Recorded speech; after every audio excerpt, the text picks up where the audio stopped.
SLC has really helped me develop as a leader. I've shown, by learning skills such as communicating with a group, learning to get people involved in like a cause, getting people behind a movement, how to be persuasive with your speech, how to be effective with your speech, how to get a point across.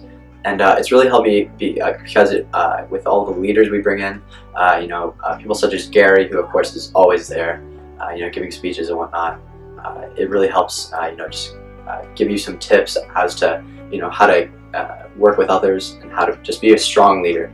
And the effects of that have really shown in my life already.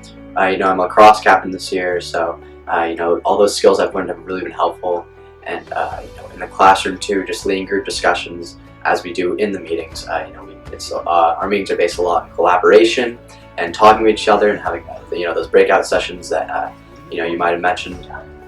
Just all of those skills we've learned through doing these events and having these leaders come in and talk to us and people in the community come and talk to us.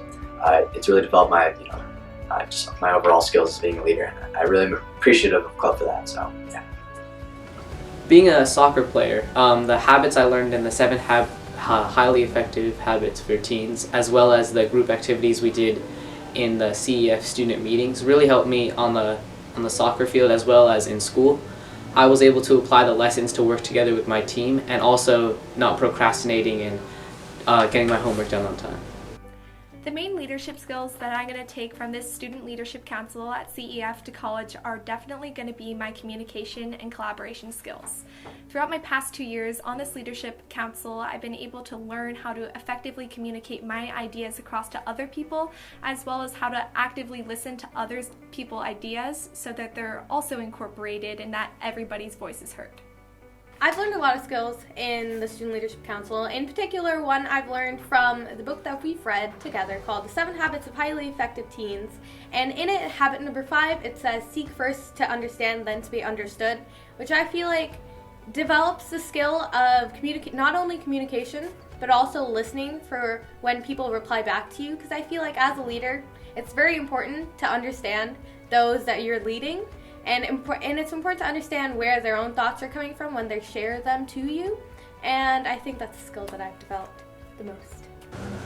I've developed as a leader from the Student Leadership Council by learning about how leadership of nonprofits works, by listening to many valuable guest speakers, and through the work that the content team and I have been putting into this Learning to Lead capstone project.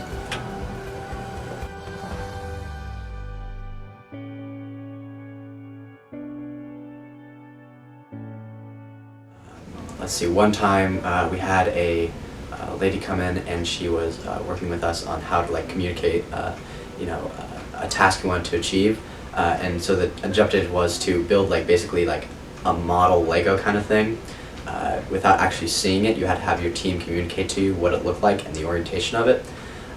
So breakout sessions like that really just kind of help foster collaboration among the group, and those kind of help you teach the skills that are important in a leader.